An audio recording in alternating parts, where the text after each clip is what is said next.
जय हिंद प्यारे दोस्तों। मैं प्रकाश अवस्थी कानपुर वाला। प्यारे दोस्तों, आज मैं सेट नंबर 7 करा रहा हूं आरआरबी एएलपी का। आउट ऑफ 11 सेट में से 17/2/2026 शिफ्ट नंबर 3 पहला क्वेश्चन। ये क्वेश्चन मैंने बहुत बार सिखाया है और बेसिक की जगह मैं शॉर्टकट से ज्यादा बताता हूं, तो इसको कॉन्सेप्ट करके सीखना। ठीक है, बेसिक आपने पढ़ रखा है, इसका बड़ा सिंपल वे में होता है पर कैलकुलेटिव होता है और तगड़ा क्वेश्चन ऑलरेडी है। समझो, एक वस्तु 38% लाभ पर बेची जाती है, यानी कोई बंदा बिजनेस कर रहा है और उसे 38% का लाभ हो रहा है। हमें कोई दिक्कत नहीं। अब यहां लगा है कंडीशन, जिसे कहते हैं यदि क्रय मूल्य में 68 की वृद्धि कर दी जाए। आप ये बताओ, अगर आप क्रय मूल्य में 68 की वृद्धि करोगे तो आपको बेनिफिट है कि लॉस है? भाई, कोई चीज 100 की मिल रही थी आपको, अब 168 की, एक तरीके से आपको लॉस हुआ ना। किसका? 68 रुपीज का आपको एक तरीके से लॉस हुआ, क्योंकि ज्यादा पैसा दे रहे हो और विक्रय मूल्य में आप 54 की कमी कर दे रहे हो। अब कोई चीज 100 की बिक रही थी, आप कह रहे हो अब 46 में बेचेंगे, तो 54 रुपए की कमी कर रहे हो, तो ये भी आपको लॉस हो रहा है क्योंकि सेलिंग प्राइस पे कर रहे हो। तो माइनस का 54। ऐसा करने से अब आपका लाभ 37.5% बचा।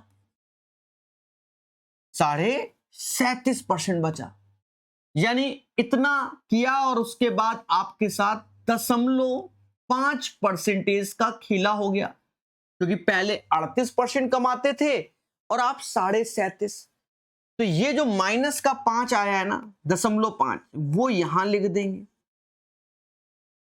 वो यहां लिख देंगे। और बच्चा बच्चा जानता है, क्योंकि मेरे से पढ़ा है, तो इस वैल्यू का इसमें गुणा करके लिखा जाता है। यहां माइनस है तो माइनस का सिंबल रहेगा। 68 ऐसे लिख दीजिए। 37.5 का मतलब होता है 3/8। भाई 1/8 12.5%, तो 3/8 ऐसे। और सुनो, देखो, अब ये सारे माइनस है, अगर मैं प्लस करूं या पूरे में, हाँ प्लस ही कर ले रहा हूं, सभी को प्लस कर ले रहा हूं माइनस से भाग देकर, और फिर 2 का भी गुणा कर ले रहा हूं सभी में। यहां हो गया हमारा 1% हो गया। ये 8 दूनी 16, 12 1 13, 136 हो गया। ये 108 हो गया। 2 से ये 4 बार, 4 से ये 17 बार, 17 3 51 हो गया। इसको जोड़ा हमने, 6 8 14 1 15, हासिल 1 गया। 5 3 8 1 9, हासिल कुछ नहीं, 295। यानी 1% की वैल्यू 295। हमसे क्रय मूल्य पूछा गया है, 100% होता है, 2 जीरो इत्थे 2 जीरो उत्थे। 29,500 इज द राइट आंसर। ठीक है, तो इस तरीके से हम शॉर्टकट सभी को सिखाते हैं। अगर आप बेसिक से जाएं तो उसको समझो। सीपी और एसपी, एक वस्तु 38% लाभ पर बेची जाती है, यानी 100x की चीज 138x पे बेची जाती है। ये पहला। यदि क्रय मूल्य में 68 की वृद्धि कर दें तो नया क्रय मूल्य हो गया 100x प्लस 68, और विक्रय मूल्य में कमी कर दें 54 की, 138x माइनस 54। ऐसा करने में 37.5% लाभ होता है। अब 37.5% मतलब 3/8, यानी 8 की चीज 11 में हो जाती है। 8 की चीज 11 में हो जाती है। 8 की चीज 11 में हो जाती है। तो अब 100x प्लस 68 में 11 का क्रॉस कर लू, 11 का मल्टीप्लाई कर लीजिए, और 138 x माइनस 54 में 8 का मल्टीप्लाई कर लीजिए। उसके बाद मेरे भाई आप क्या कर लो, x को निकाल लो, तो यहां से कैलकुलेट करोगे तो x बराबर 295 आएगा। ये एक प्यारी सी कैलकुलेशन आपके सामने आएगी, टफ नहीं है पर होगा। और 100x तो 2 जीरो और लगा देंगे, आंसर आ जाएगा। तो ये बेसिक तरीका है, ये बेहतरीन है, कैलकुलेशंस कम होती है इसमें। 100 केले 1200 रुपए प्रति सैकड़े की दर से खरीदे, तो एक तरीके से 1200 प्रति सैकड़ा, यानी क्वांटिटी 100 है, क्वांटिटी 100 है, आपने 1200 रुपया लगा दिया और 1100 के लाभ पर बेचा। यानी इसमें अगर ये सीपी था, 1100 रुपए जोड़ देंगे तो 2300 रुपए में आप 100 ही बेच रहे हैं, क्योंकि ये सेलिंग प्राइस हो गया। तो हमसे कह रहा प्रति दर्जन केले का विक्रय मूल्य। सिंपल है भाई, 100 केले 2300 में बेचते हो तो एक केला 23 में बेचोगे, ये एक केले का सेलिंग प्राइस।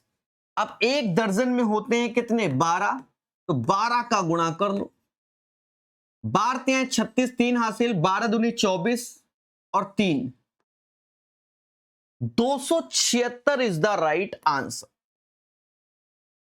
क्वेश्चन नंबर 2 का सही आंसर आपके सामने 276 आ जाएगा।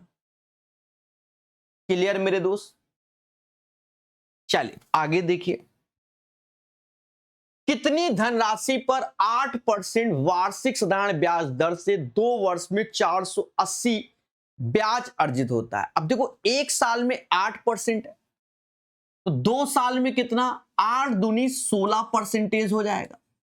और यही मेरे दोस्त 480 के, सभी जानते हैं प्रिंसिपल एज ए 100% होता है।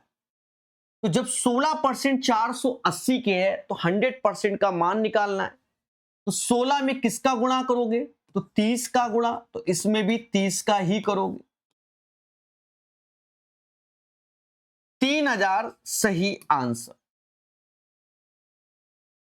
3 उपहार वस्तुओं की कीमतों का अनुपात 258 है, 258 है, यदि दूसरी तीसरी की कीमत से इतना का अंतर है, यानी इन दोनों का जो अंतर है वो 3 यूनिट है। और यही कह रहा है कि भैया 5055 है। तो हमसे कहता है क्या, तीनों वस्तुओं की कीमतों का योग ज्ञात करो। 8 2 10 5 15, टोटल 15 है। अब 3 में किसका गुणा करें 15 हो जाए, तो कहोगे सर 5 का, तो इधर भी 5 का और इधर भी 5 का। 55 में 5 का गुणा करोगे तो 25, 2 हासिल, 25 2 27 ऐसे, और 5 का 25 ऐसे, यानी 25,275 इज द राइट आंसर। एक ही ऑप्शन है। ऐसा क्वेश्चन तो आप लोग सीख ही गए होंगे। एक विद्यार्थी के अंक गलती से 69 के स्थान पर 21 दर्ज कर दिए गए, करने थे 69, कर बैठे 21, तो अंतर कितना आया, 48 का अंतर आया। अब ये 48 का अंतर n लोगों पर इफेक्ट करेगा और हर व्यक्ति को इफेक्ट देता है 6/5, तो टोटल ये और ये दोनों डेटा बराबर हो जाएगा। 6 से ये 8 बार, क्योंकि 8 48, तो n की वैल्यू 40 आ जाएगी। एक संख्या में 18% की कमी की जाती है, फिर 22% की वृद्धि की जाती है, नेट वृद्धि पूछी गई है या कमी। ऐसी चीज में हम लोग ये फॉर्मूला प्रयोग करते हैं कि x plus Y, X Y upon 100। पहले 18% की कमी, फिर 22% की वृद्धि, दोनों का गुणा, तो 18 दूनी 36, 3 हासिल, 18 दूनी 36 और 3, और यहां 100 से भाग दोगे 3.96। देखा यह जाए मेरे दोस्त कि 22 में से ये वैल्यू घटाओगे, तो जब ये घटाने गए तो 18 3 कितना होगा, 21 होगा, 21.96, यानी 4 पैसे 0.04 आएगा, और ये इंक्रीज वाला आएगा। 0.04% जो कि इंक्रीज वाला आएगा। ठीक है, प्लस में है तो इंक्रीज होगा। यदि 20 संख्याओं के आंकड़ों की माध्यिका और बहुलक क्रमशः इतने हैं तो 20 संख्याओं का योगफल ज्ञात कीजिए। देख रहे हो, योगफल ज्ञात कीजिए। तो मेरे भाई योगफल क्या, माध्य निकाल लो और माध्य में 20 का गुणा कर दो। ठीक है, ये क्वेश्चन पहले कभी नहीं आया इस पैटर्न में, अब थोड़ा सा लगना वही फॉर्मूला है इंपैरिकल वाला। भाई बहुलक क्या होता है, बहुलक होता है 3 गुना माध्यिका के माइनस 2 गुना माध्य के। अब बहुलक हमको 295 दिया गया, माध्यिका 250, तो गुणा कर दोगे 750 हो जाएगा। माध्य हम निकाल ले रहे, तो 2 माध्य, अब ये घटाओ, 10 में से 5 गया 5 आया, 14 में से 9 गया, 14 में से 9 गया फिर 5 आया, 6 में से 2 यानी 455 आया, 455 आया। और मेरे भाई 20 संख्याओं का बोला गया तो 10 का इधर, क्योंकि अब ये 10 दूना 20 हो गया ना, ये 20 संख्याओं का माध्य हो गया, मतलब एक संख्या का माध्य 455, अब 20 संख्याओं का चाहिए ना तो टोटल निकल आएगा, 10 का गुणा इधर कर दो, तो आंसर 4550 आएगा। ये क्वेश्चन सदाबहार है, आपको आता है, पढ़ते हैं। ए और बी क्रमशः इतना और इतने का निवेश कर कर एक व्यवसाय शुरू करते हैं। यानी ए ने 93,000 लगा दिया, बी ने 54,000 लगा दिया और एक बिजनेस स्टार्ट किया। बी 3 महीने तक, 3 महीने के बाद व्यवसाय छोड़ देता है। यानी बी ने जो पैसा इन्वेस्टमेंट किया था वो 3 महीने के लिए किया है। फिर सी वर्ष की शेष अवधि के लिए, यानी एक साल में 12 महीने, तो ए का पैसा तो 12 महीने तक लगा रहेगा। सी आया, कहता मैं लगाऊंगा 28,000, लेकिन अब मैं 9 महीने के लिए। क्यों? क्योंकि 3 महीने बीत चुके थे, टोटल 12 होते, 3 चले गए तो बचे 9। तो पहले हम जानते हैं कि कैपिटल इनटू टाइम का जो रेशियो होता है वही प्रॉफिट का होता है। तो देशवासियों 30 30 30 काट लीजिए, कट तो और भी चीजें रही हैं, चाहिए तो काट लीजिए। देखो 3 3 से ये 3 बार, 3 से ये 4 बार, ठीक है। फिर 2 से काट लो, 2 से ये 2 बार, 2 से ये 27 बार, 2 से ये 14 बार। अभी और 3 से कट रहा, 3 से ये 21 बार, 3 से ये 31 बार, 3 से ये 9 बार, 3 चला गया, ऐसे काट लीजिए। तो 31 दूना 62 हो गया, ये 9 हो गया और ये 14 हो गया। यहां तक कोई आपत्ति अगर किसी को है तो आप दर्ज करा सकते हैं कि सर जी हमको आपत्ति है, नहीं तो कोई बात है नहीं। अब देखा ये जाए मेरे दोस्त, यहां कह रहा है यदि कुल लाभ का 11% इतना है तो लाभ में बी का हिस्सा क्या है। देखो 11% की वैल्यू 6133, नहीं, हाँ सही है। तो आप पहले 100% प्रॉफिट निकाल लीजिए, 11 से भाग दो, 11 पचे 55, 55 अब 63, फिर 55, 63, 55 यानी अब 83, 77, ये आ जाएगा। 100% का मान ये हो जाएगा, ये 11% है, ये अपना 100%, ठीक है। अब देखा जाए हमें बी वाला हिस्सा चाहिए, तो पहले जोड़ो, 4 2 6, 6 9 कितना 15,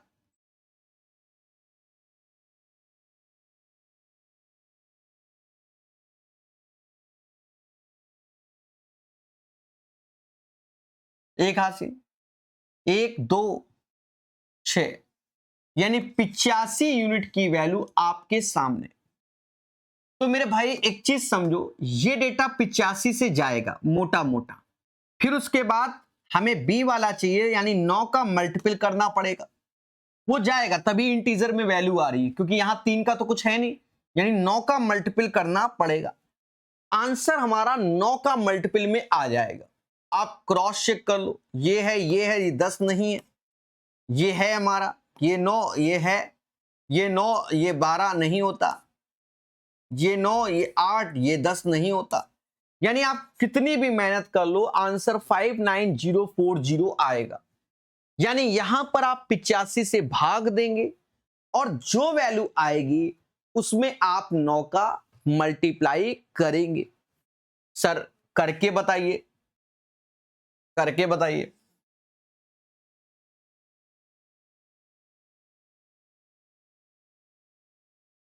पिचासी 6 बार में, 6 पंचे 30, 3 हासिल, 8 छंग 48, 3 51, 51, ठीक है।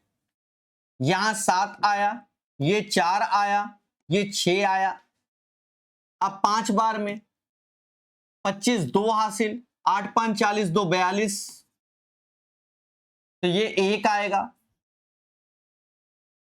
और यहां 5 आएगा और ये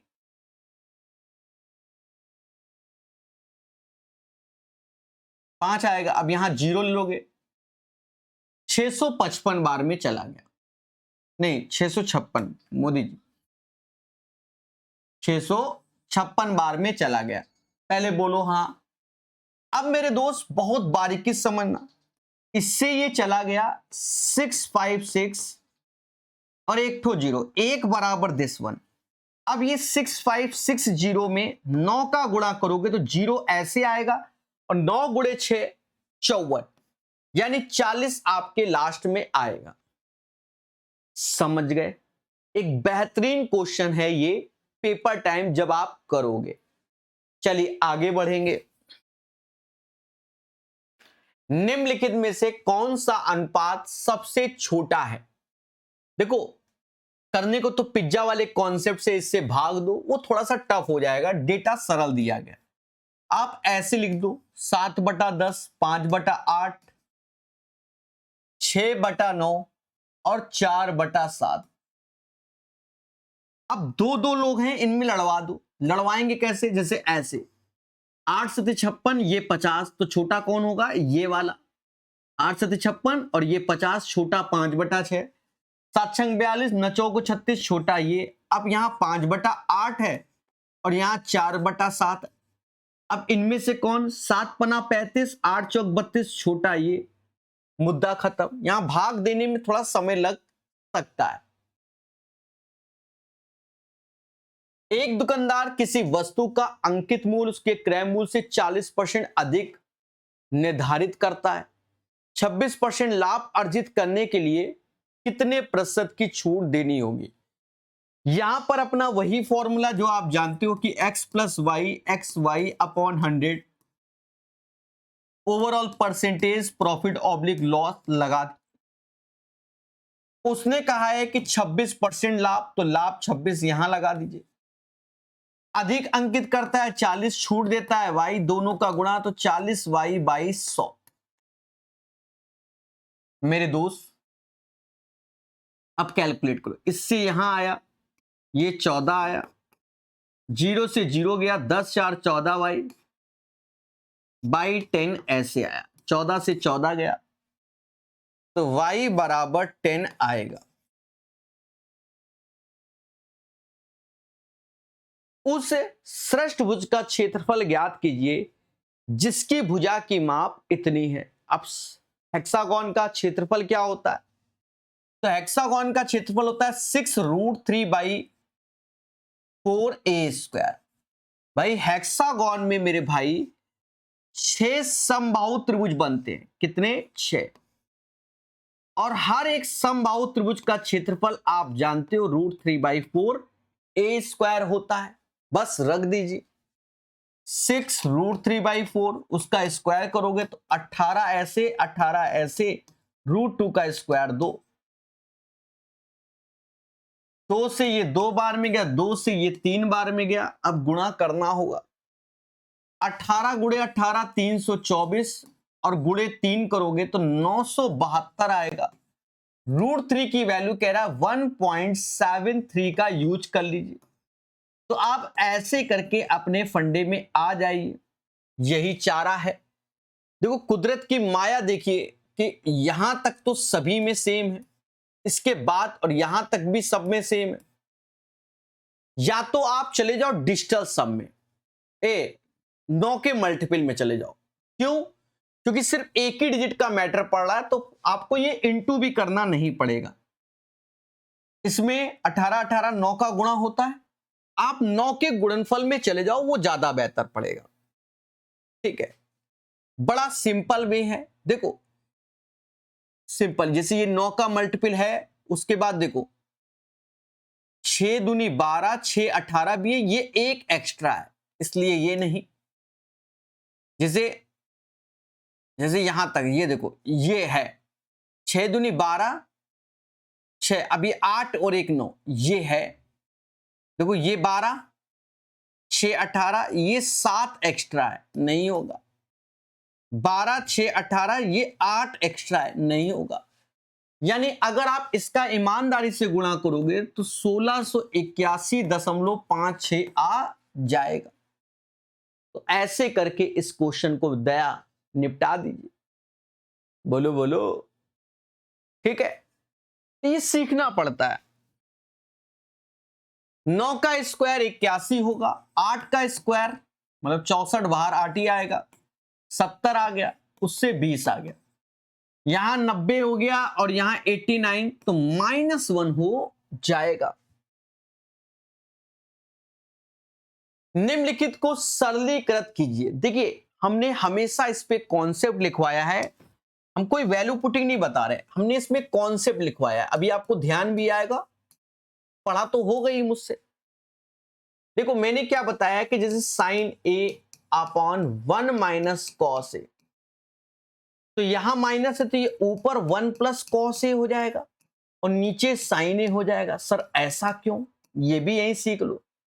एक्चुअल में जब साइन का साइन में गुणा करोगे तो साइन स्क्वायर ए होगा, और 1 minus cos A 1 plus cos A, तो 1 माइनस कॉस स्क्वायर ए का मतलब ही साइन स्क्वायर ए होता है। समझ गए? यानी इस चीज को हम लिख सकते हैं कि 1 plus cos A upon sine ए, और यहां 1 minus cos A upon sine.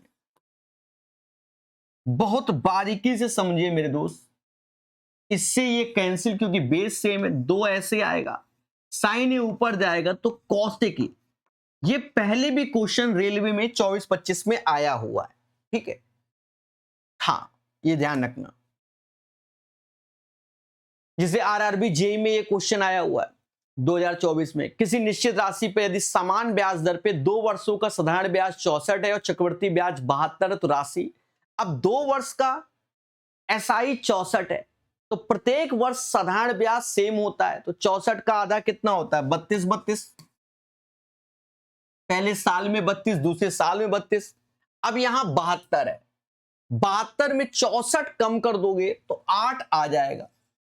तो ये फर्स्ट ईयर हो गया, ये सेकंड ईयर हो गया, ठीक है। सभी लोग जानते हैं कि प्रिंसिपल का R% ये होता है और इसका R% ये, निकालेंगे नहीं परसेंटेज पर बता रहे हैं। तो करना क्या है, सीधे यहां पर 32 से अगर आपको 8 लाना है तो क्या 8/32 का गुणा कर दो, क्या दिक्कत है?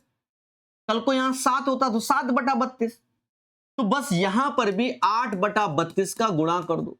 तो प्रिंसिपल में 8/32 का मतलब होता है 1/4, 8/32 मतलब 1/4, 32 में, तो प्रिंसिपल 128 आएगा, 128। ये फास्ट है, आपको रेट निकालने की जरूरत नहीं है।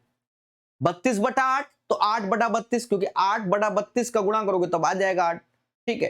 तो प्रिंसिपल में इसका मतलब 1/4, ओरली समझो, 4 से यहां गया, 32 चौका कितना होता है?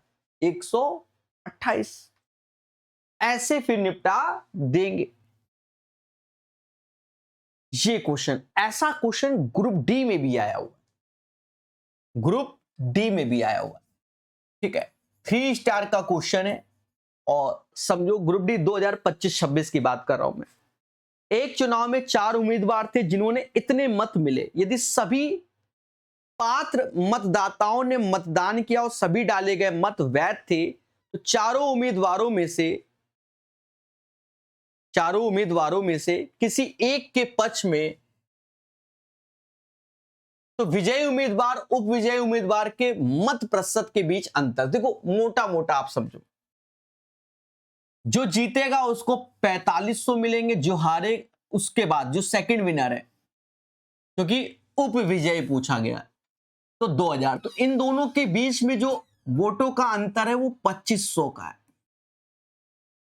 हमें आंसर परसेंटेज देना है, जीतने वाले को 4500, उसके सेकंड वाले को 2000, 2500। टोटल वैल्यू को जोड़िए, 4500, 2000, 1260, 240। तो देखो ये हमारा हो जाएगा कितना, 1500 हो जाएगा। 4500 में 1500 जोड़ोगे तो 6000 आएगा, और 6000 में 2 जोड़ोगे तो 8000 आएगा, टोटल 8000 आएगा। देवताओं काट लो, 2 जीरो ऐसे गए, 1 जीरो इससे गए, यानी 250/8। 8 त्रिका 24 ऐसे, फिर 10 आया, 8 एकम 8, 31 पॉइंट समथिंग। एक ही ऑप्शन है जो कि ए है। एक ठोस बेलन का आयतन इतना है, उसकी ऊंचाई इतना, ठोस बेलन का संपूर्ण पृष्ठीय क्षेत्रफल, टोटल सरफेस एरिया जो होता है वो 2πr+h होता है।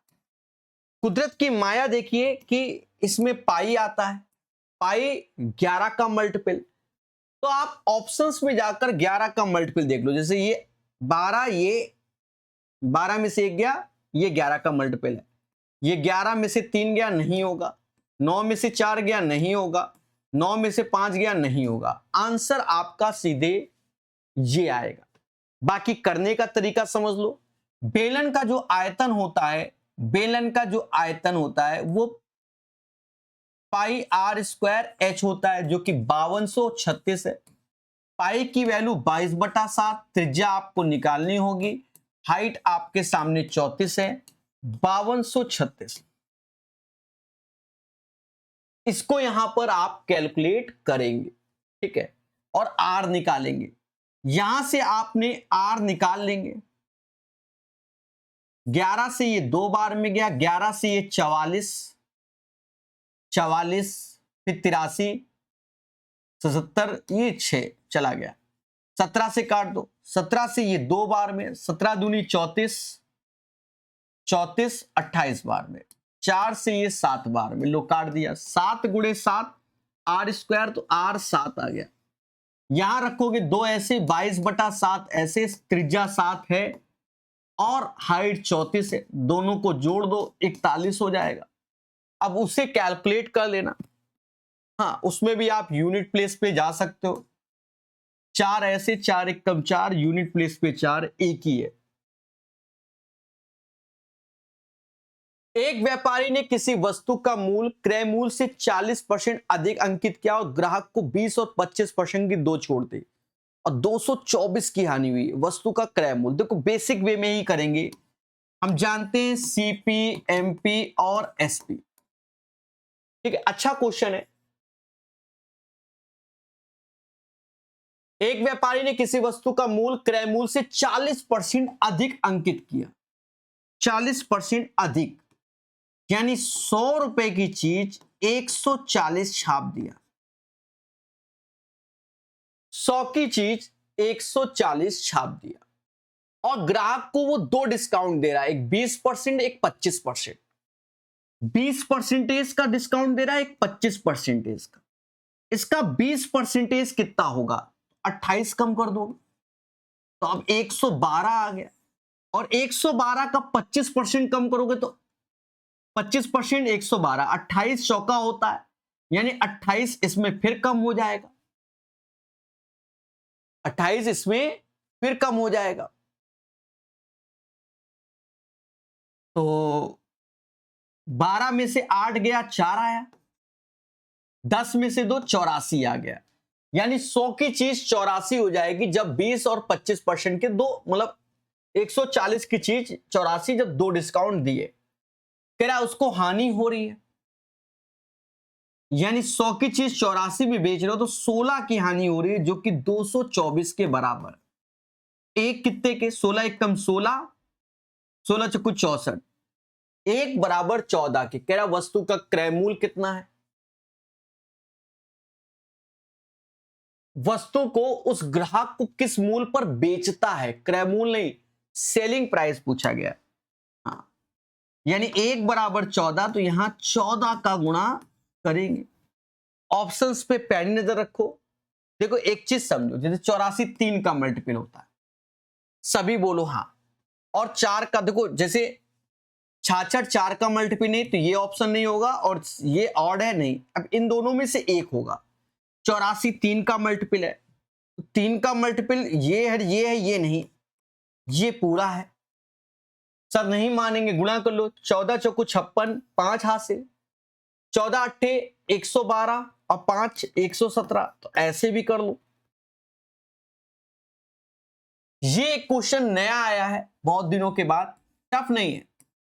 अब इसे सीखना है, अपने नोट्स में शामिल भी करना है, क्योंकि जब एक बार शुरुआत हो जाती है तो फ्यूचर फिर उसी का ही होता है।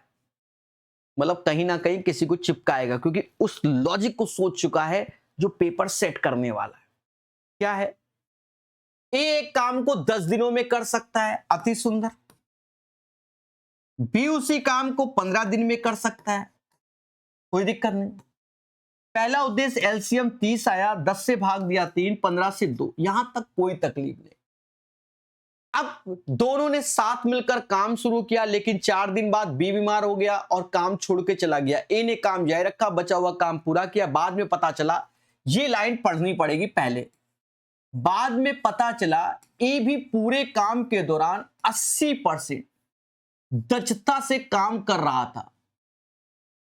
तो पूरे काम को करने में कितना दिन? अब अगर इस लाइन को आप अंत में जाकर करोगे फिर से, तो पेपर में क्वेश्चन कैलकुलेटिव बन जाएगा, समझे नहीं? तो अब ये याद रखोगे। बाद में पता चला प्रकाश सर बेमन काम कर रहे थे, अपना 100% नहीं दे रहे थे।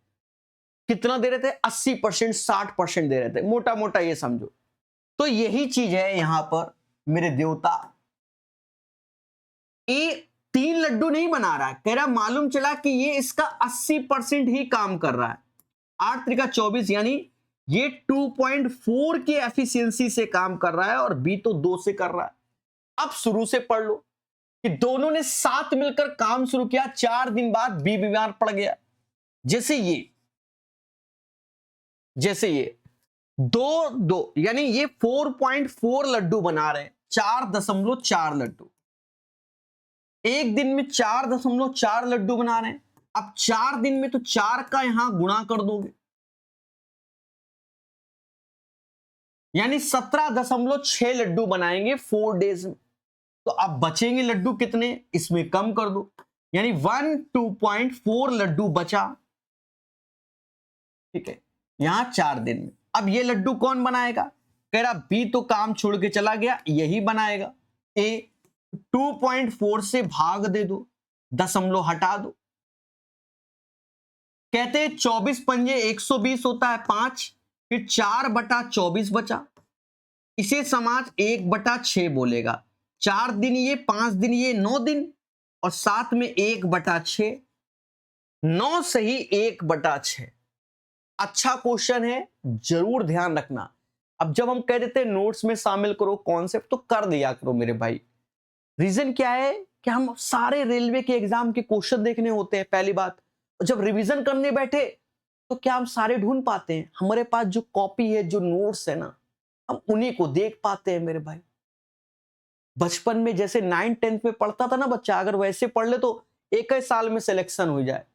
और बच्चा क्या, ये सीट लगाएगा, वो सीट लगाएगा, वो लगाएगा, नोट्स नहीं बनाएगा।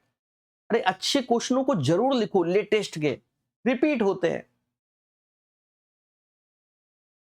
एक मालगाड़ी, एक सुपरफास्ट ट्रेन क्रमशः ए और बी एक ही समय अंतराल पर ट्रैक में एक दूसरे की ओर चलना शुरू कर दे। यदि स्टेशन ए स्टेशन बी के बीच की दूरी 154 है। देखो ये दूरी कह रहा है 154, हमने कहा ठीक है। एक की स्पीड है 61 kmph, दूसरे की स्पीड है 93 kmph। यहां तक हमें कोई तकलीफ नहीं। तो स्टेशन बी से कितनी दूर इनका भरत मिलाप होगा? देखो कुदरत की माया देखिए कि 61, 93, 154 ही होता है। यानी 1 घंटे में ये 61 चलेगा और 1 घंटे में ये 93। कह रहा बी से कितनी दूरी यहां भरत मिलाप होगा, तो बी से तो 93 किलोमीटर की दूरी। सरल क्वेश्चन है, इसमें कई वैरायटी भी आती है। एक कार x किलोमीटर की दूरी 40 kmph से चाल से, फिर x किलोमीटर 60 kmph की चाल से, फिर 2x इतना। देखो इसको भी अपने नोट्स में शामिल करना, हमने इसके कॉन्सेप्ट पहले भी बता रखे। डिस्टेंस को लेकर समझना, पहले x डिस्टेंस है, फिर x डिस्टेंस है, फिर 2x डिस्टेंस है। यानी डिस्टेंस का रेशियो 1:1:2 हो गया, ये डिस्टेंस का रेशियो। ठीक है, तो एवरेज स्पीड ऐसे क्वेश्चन में पूछे जाओ, डेटा सरल है, जैसे 40, 60, 80, तो इसका एलसीएम लेना भी सरल है। 240 एलसीएम ले लिया। देखो ये स्पीड है, ये डिस्टेंस है जो लेट की जाती है। ठीक है, अब 40 से तो इसको 6 घंटा लगेगा, 60 से तो 4 घंटा लगेगा, 8 से 3। लेकिन दूरियां अलग अलग हैं, तो इन दूरियों का हम गुणा करेंगे। तो यहां 4 हो गया, तो ये 4 का यहां पर भी करेंगे। यानी 240 गुणे 4 ऐसे, 6 4 10 और 6 16 से भाग देंगे और इसकी एवरेज स्पीड आ जाएगी। 4 से 4 बार में, 4 से 60 बार में। अब एक बच्चा कुन्ने में बैठ के रोने लगा, कहने लगा सर हम नहीं मानेंगे, मजा नहीं आया। तो जो आपको आता है आप उसी से कर लो ना। आपने ऐसे क्वेश्चन में सीखा है कि एवरेज स्पीड बराबर total distance upon total time. बात वही है मेरे भाई, लिखने का तरीका बदला है। टोटल डिस्टेंस तो ये डिस्टेंस 4x हो गई, टाइम तो स्पीड अप मतलब डिस्टेंस अपॉन स्पीड टाइम होता है x अपॉन 40, फिर x अपॉन 60 और फिर x अपॉन मतलब 2x अपॉन 80। बात वही, लिखने का तरीका बदला है। अब यहां देखो ये x आपका कट जाएगा, 2 से और काट लो, ये 40 बार में चला जाएगा, कोई दिक्कत नहीं। ऊपर 4 ऐसे रहने दो, नीचे देखो ये 1/40, ये 1/40 यानी 2/40 यानी 1/20 बोल सकते हैं, और पड़ोस में 1/60 है। फिर हम गए 4 ऐसे, एलसीएम में 60 आएगा, यहां 3 आएगा, यहां 1 आएगा, तो इसका इससे हैप्पी बर्थडे, ये 60 ऊपर। तो जिनको वो पसंद नहीं आया वो ये कर ले, बस कर ले, कॉन्सेप्ट बोल ही दिया है, स्वीकार भी कर ले। समझ गए मेरे भाई? ये दशमलव में कुछ ज्यादा ही ला रहा है। देखो ये फालतू का दशमलव है, बताओ इसमें क्या रोल है? अच्छा रोल है, वो है दया, यहां 4 से भाग दे रहा है। देखो इससे तो भाग दो कोई दे, 12 सत्ते 84 तो 12 ही आएगा, यहां 0.6 आएगा, 4 से भाग दोगे 0.6, डिवीजन लगाए 8 से 12 टे 96 और यहां 0.6 हो जाएगा 60 पैसे, तो 12.6 में ऐसे और यहां से भी 60 पैसे आएगा, 21 आ जाएगा, 21 दशमलव हटा दो, 21 इज द राइट आंसर। 21 का 21 सही आंसर। समझ गए मेरे भाई? 20 व्यक्ति एक काम को 15 दिन में कर लेते तो टोटल वर्क हो गया 20 गुणे 15। अब समझना, 5 दिनों के बाद 5 व्यक्ति काम छोड़ देते, तो देखा जाए मेरे दोस्त 20 व्यक्तियों ने 5 दिन काम किया, उसके बाद 5 बंदे चले गए तो 15 बंदे बचे, ये x दिन काम करेंगे। तो कह रहा काम पूरा करने में कितने और दिन लगेंगे, इस x का ही मान चाहिए। नहीं समझे, मेरे पास 20 लोग थे, 15 दिन में काम निपटा देते, लेकिन 20 लोगों ने 5 दिन, व्यवहार अच्छा नहीं है मेरा, तो 5 आदमी छोड़ के चले गए, तो बचे 15, तो बचे तो समय बढ़ जाएगा। अब करना क्या है, यहां घटा दो, तो 20 से 20, 15 से 15, 15 से 5 गया तो 10 आया, यानी यहां 200 आया, और ये 15 गुणे x आया, 40/3, 15 से मतलब 5 से भाग दोगे तो 13.33 सही आंसर। यदि किसी गोले का आयतन उसके पृष्ठीय क्षेत्रफल के संख्यात्मक रूप से समतुल्य है तो गोले की त्रिज्या और पृष्ठीय क्षेत्रफल क्या होगा। ऐसे क्वेश्चन पहले भी आए हुए हैं, ठीक है। देखो, गोले का आयतन होता है 4/3 पाई r क्यूब और पृष्ठीय क्षेत्रफल तो 4 पाई r स्क्वायर, दोनों बराबर। यहां से त्रिज्या तुरंत 3 आ जाएगी, 4 पाई से 4 पाई गया, ये चला गया, r बराबर 3, तो दो मतलब एक ऑप्शन एलिमिनेट हुआ, एक एलिमिनेट हुआ। कह रहा गोले की, अच्छा, त्रिज्या और पृष्ठीय क्षेत्रफल निकालना, यानी 4 ऐसे, पाई की वैल्यू 22/7 ही यूज करनी है, r 3 का स्क्वायर 9। देखो ये या तो ये समझो 88, 9 8 72, 7 हासिल, 72 और 7, यहां 7 से भाग दो, 11 जाएगा 77, फिर 22, 7 21, बस यहां मिल रहा है हमको, यहां 131 121 डी आंसर। 792/7 आप करेंगे मेरे दोस्त, आपको आंसर मिल जाएगा, ठीक है। आगे बढ़ेंगे, कह रहा बहुलक ज्ञात करो। बहुलक मेरे दोस्त, जैसे पहला 66 लिखा है, कितनी बार आया, 1 बार, 2 बार, 2 बार आया। 74 लिखा है, 1 बार, 2 बार। 70 लिखा है, 1 बार, 2 बार।